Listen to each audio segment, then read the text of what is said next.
Survivors of the Shoah Visual History Foundation, date September 10th, 1997, survivor Barry Gourary, interviewer Dina Cohen, city Montclair, New Jersey, country USA, language English.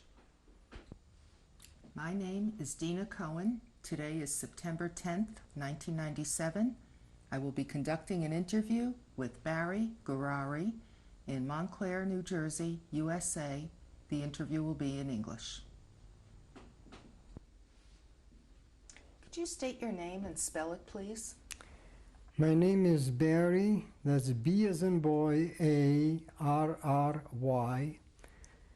Sholom, I usually use the middle initial, S as in Sam, H-O-L-O-M. And the last name is Gourary, G as in George, O-U-R-A-R-Y. And your name at birth, what was that? Sholom Ber Gourary. Same spelling, except that the middle name, in this case, the sequence of names was changed. Sholom comes first, Ber second, and then comes Gourary. Were you known by any other names? At one time in my life, when I was a Latvian citizen, my legal name was Sholoms Bers Gourarys. You want to spell that too? No? No. No. And when were you born? On February the 10th, 1923. And the city and country of your birth? I was born in Rostov on the Don in Russia. At that time it was the Soviet Union. And did you grow up in Rostov-on-Don? No, we left Rostov when I was about 3 months old. And who is we? We being my parents, my grandparents, and I don't know who else. At the age of 4 months, I did not keep a very adequate inventory yet. And could you describe your parents? Yes. I should really start with my grandparents, if you don't mind. Okay. My grandparents were the Grand Rabbi, or in Hebrew, Admur, Yosef Yitzchak Schneerson, of blessed memory. He was at the time the Rebbe of Lubavitch. He was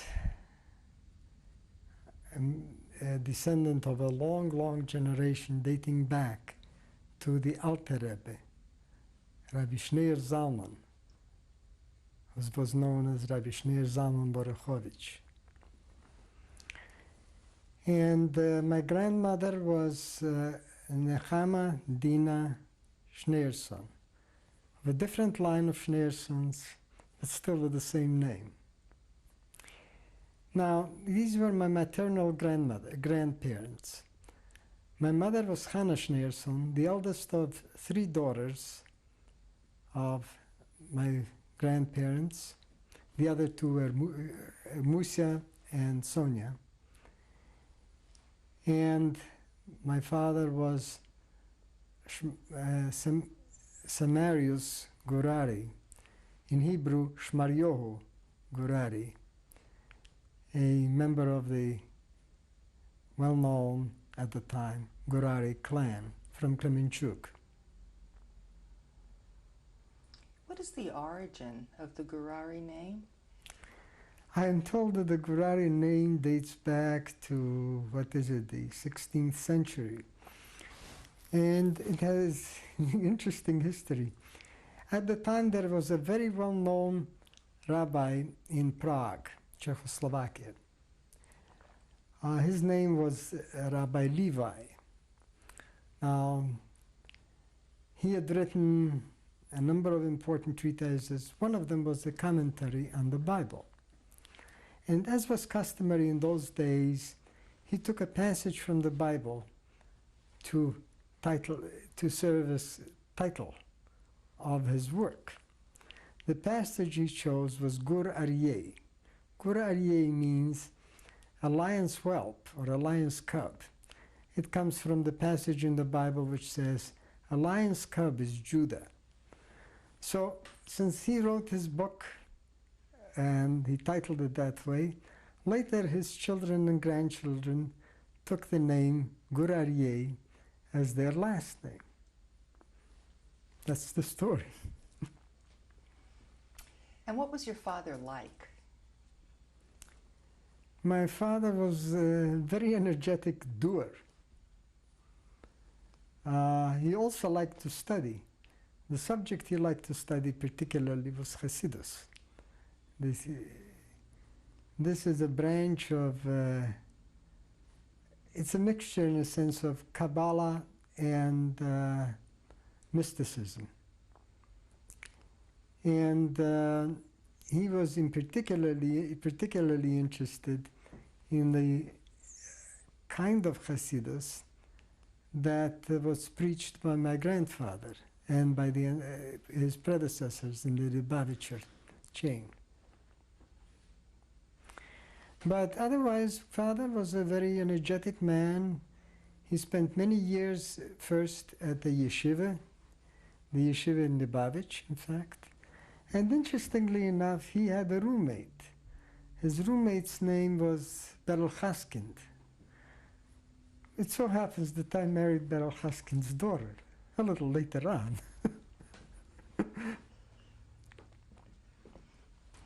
And your mother, what was she like? My mother was a very caring, loving person. Very lovable, very loving, very lovable, but extremely strong-willed. And in many ways, she set the family agenda. In the years which I remember, which I remember already on my own, without being told so much about it, I remember that starting in 1930, when my grandfather became seriously ill, he had multiple sclerosis.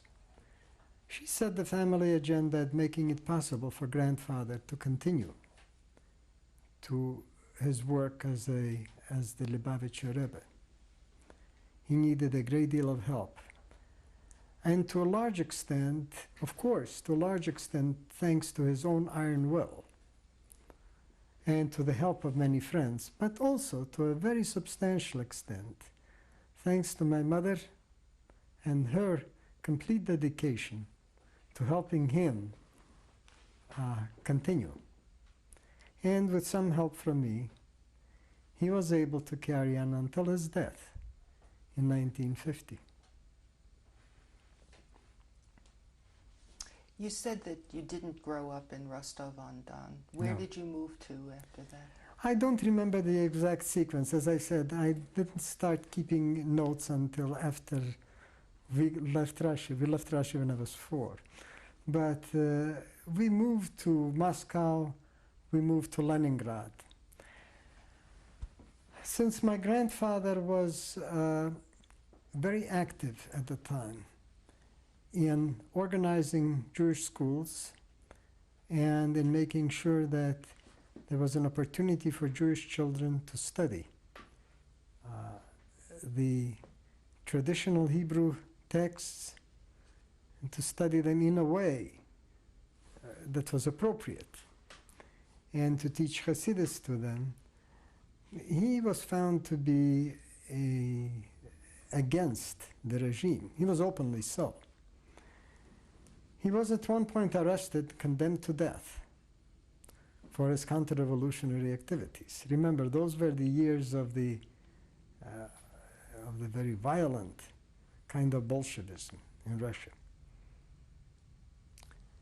And he later on, under severe pressure from the United States, and thanks, by the way, to people to his followers in the United States, people like Rabbi Israel Jacobson, my late father-in-law, Beryl Haskind, the Kramer brothers, particularly Sam Kramer, who was a very prominent lawyer, Sam Kramer's partner, who was New York State Senator Kleinfeld, and a number of other people, many of whom I just can't remember.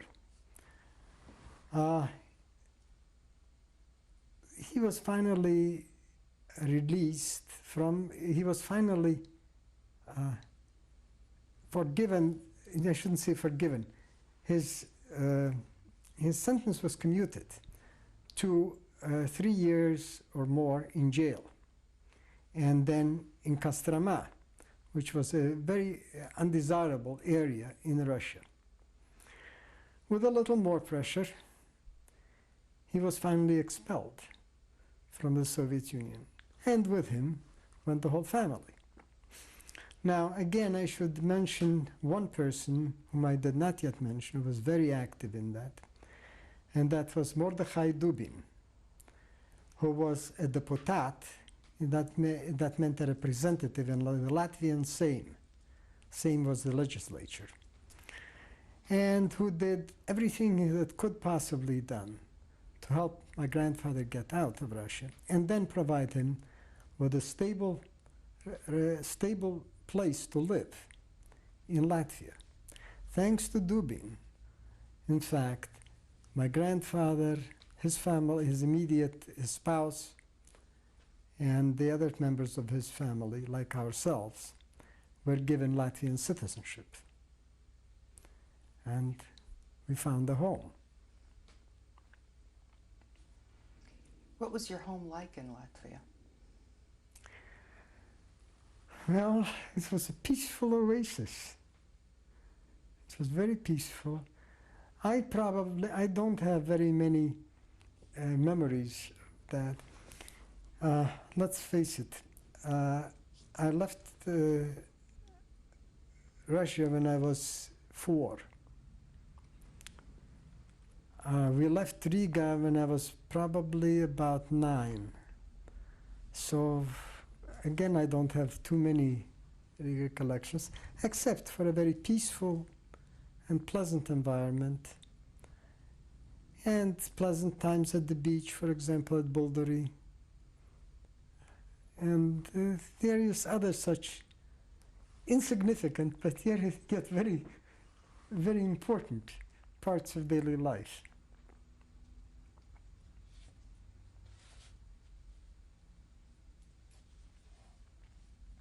And did your grandfather have a following in Latvia?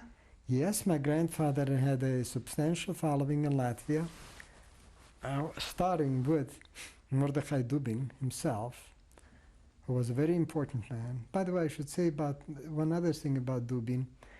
He was a very close friend and confidant of the then strongman of Latvia. Strongman was Karlis Ulmanis. And that had a lot to do with his power and his influence. He was extremely important for the Jewish community, in that he provided the Jewish community in Latvia with a firm and stable base, not typical in many other European countries. Did you go to school in Latvia? I'm sorry, I should fill in a few more names in Latvia, names like Judovic, Mordechai Chayfetz, many others. Unfortunately, my memory is not very good, so I cannot spell them out, but there were many, many of them. Interestingly enough, though, if I may say that, in those days, the number of followers was still relatively small as compared to what it is now, because of the fact that the means of communication were so different. It was before telephones were available. It was before typewriters were readily available. Written words had to be written. If you wanted multiple copies, there was no Xerox. There were people who would copy these, like scribes. And that in turn limited the number. And yet it provided also another aspect to it. Because of the fact that there were fewer people, they were closer. we could remember the individuals who were members of my grandfather's following. We knew their parents, we knew of their grandparents, sometimes several generations. We knew their children. It was more built on a family structure than is typical nowadays of a movement.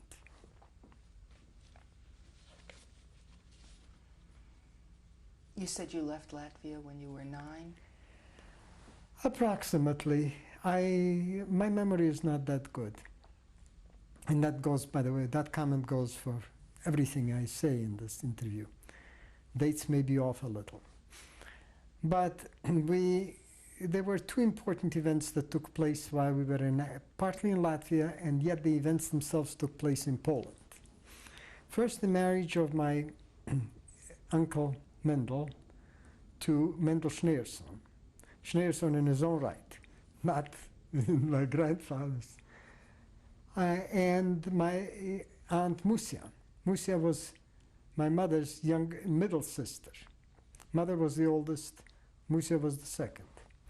And that took place probably about 1928. It took place in Poland. If I remember correctly, that one was in Warsaw. And then there was another important moment, and that was the wedding of my younger aunt, which took place later. And it took place again in Poland, this time, if I remember correctly, in Druskinik. And Sonia married a young man by the name of Menachem Mendel Hornstein, who was related to the Schneerson family. He was a very, very distant cousin.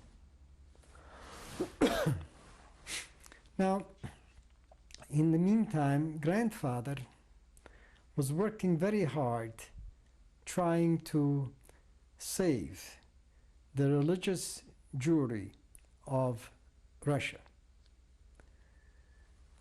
And he did that both by trying to get others to do it, by doing it himself, by having his immediate entourage do that. But one of the important initiatives he undertook was to go to America in order to build a following here, and in order to get those people to work for the release of many of the Orthodox Jewish dissidents who were being jailed in Russia, and in order to make it possible for some of them to get out of Russia with their families. That was a trip that he undertook in 1929 and 1930. It was most of a year, partly 29, partly 30. My father went with him on that trip. My grandfather also wanted his middle son-in-law, Mendel Schneerson, to come with him.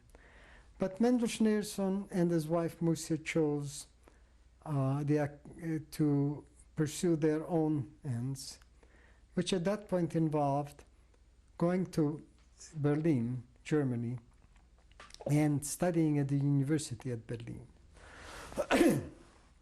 My uncle was studying natural philosophy, the name at that time given to the science of physics, and mathematics. From my observations of his actions in later life, I found that while he hadn't learned much natural philosophy and mathematics, he learned an enormous amount about methods of organization from the movements that were at that time active in Germany, namely from the Nazi movement. And he also learned the value of propaganda from them. He employed it to his own ends later on. So this was a very important period for him until the time came when the Nazi climate became such that he had to escape from Russia. That was circa 1932, probably. During the time of between 1929 and 1930, when my grandfather and my father were in America,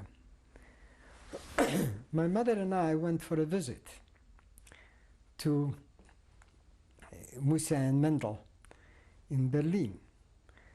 And so that was another departure from Latvia, where our official residence was still Latvia. And that was a very interesting kind of period. On the one hand, I enjoyed it. My uncle was my uncle and I were very friendly at the time. He did all kinds of things for me, like take me to the zoo, and you will see a picture resulting from that. Picture in the zoo where I sit with two little lion cubs, one of them sitting on my lap, the other one lying at my feet, taking a picture. I'm not quite sure who was more worried, the cubs or I. They had more experience than I did, because this was an opportunity afforded to many visitors. At that time I also visited, if I may, I also visited, well, of course we saw Mendel and Musa a great deal. And one of the things I remember from that time was games. Now these were games that were being played by my uncle and his brother. His brother was a very peculiar duck, very capable man. His name was Lova, which is Russian for label, or for the Hebrew would be Yehuda Leib. And Leibel was an atheist. He also was counter-revolutionary. So he managed to be hated by two groups, not one. Anyway, he made his life out of Russia, his way, I should say, out of Russia, and came to Berlin. In Berlin, he and my uncle used to play games. When I would visit, I would often climb up onto the top of a large wardrobe in their living room. It was a living room, bedroom combination. In Europe, there wasn't that much space. And their game consisted of pulling two beds together and then trying to jump over that. I've seen many more successful, very few successful jumps than I have seen spills. But it was very interesting to watch for a kid of my age at the time. In any case, there are other memories of Berlin. What was your impression of Berlin as a young boy? In those days, it was a very interesting city, but again, I don't have such detailed recollections. Remember again, this was a trip when I was about 7. You don't have that many memories. I have one memory, I should say, which I did not describe from Russia, if I may at this stage. In fact, it's my only good memory of that. And that was a memory of visiting my grandfather in jail. That was at the time when we were by no means sure that he was going to come out of it alive. I remember going there with my grandmother, my great-grandmother, and my mother. Women were safer, see, in those days. That's why my father was already in trouble. He was in jail too. I remember visiting my grandfather. I remember the appearance of the jail. I think I remember it. A large hall with something like a row of cells along one side. And it's almost like a corridor with windows which were barred, small grates on the windows. Occasionally a grate would be opened and someone would come out and he would jump out through the window and he'd talk to his visitors. Grandfather wasn't permitted to do that. I asked why. Well, only those who are not condemned to death are permitted to do that. The galovniki, that means those who are expected to be killed, are not permitted out. And I remember the waiting room of that particular jail. We sat. There was a large hole in the wall. I never understood what it was for. Although now I suspect it was probably for somebody to sit behind it and listen. Since in those days, a recording apparatus was not so readily available. But I'm sorry, this was a throwback to an earlier era. Getting back to 1929, 1930. Yes. How successful was your father and grandfather's trip to the United States? Unfortunately, successful only in the sense of inspiring my grandfather's followers and a few others. But 1929 and 1930 were the times when the Depression struck. And so it was extremely difficult to get any large-scale financial help. People were concerned about other things, not about other people's welfare, but about their own. And it was a very difficult time. So, successful in some ways, but a failure in financial matters.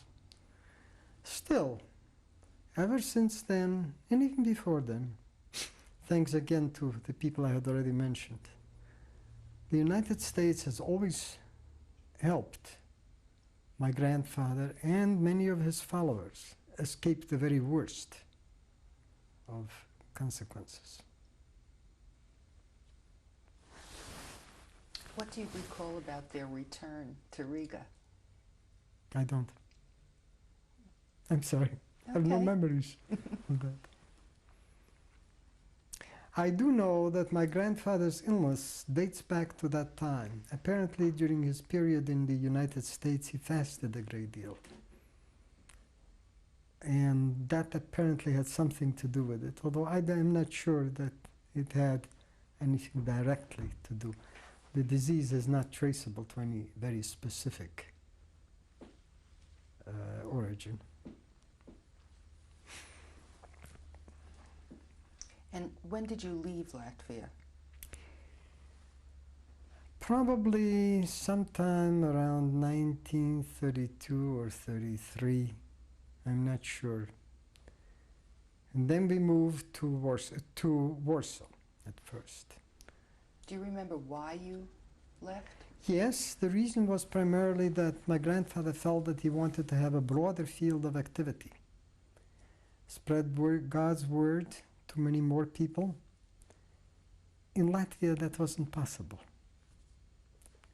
So he moved to Warsaw. Life changed. Movement gradually. The movement grew larger. The family aspect of the movement became weaker. We'll discuss Yes. more on the next tape.